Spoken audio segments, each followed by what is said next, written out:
اللهم لك الحمد كله وإليك يرجع الأمر كله، علانيته وسره، فحق أنت أن تحمد، وحق أنت أن تعبد، وأنت على كل شيء قدير. اللهم إنك قلت وقولك الحق، إن الله يدافع عن الذين آمنوا. اللهم فادفع عن أهلنا المستضعفين المظلومين في قطاع غزة خاصة، وفي فلسطين عامة، ما أصابهم وما أهمهم وما أقلق أمنهم وسكينتهم من كيد الظالمين.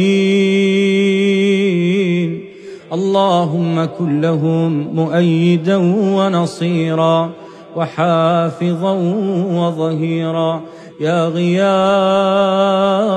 المستغيثين، يا أمان الخائفين، يا ناصر المظلومين. استنصروك يا الله فانصرهم، استنجدوك يا الله فأنجدهم، استغاثوا بك يا ربنا فاغثهم. اللهم إن هذا حالهم ظاهر بين يديك، وهذا أمرهم لا يخفى عليك،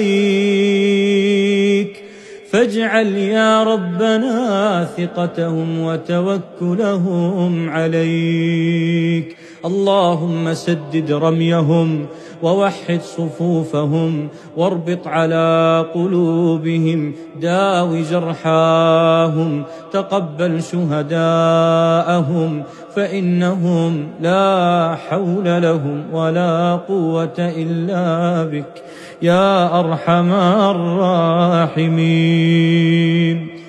ربنا لا تؤاخذنا بذنوبنا ولا بتقصيرنا، وآخر دعوانا أن الحمد لله رب العالمين.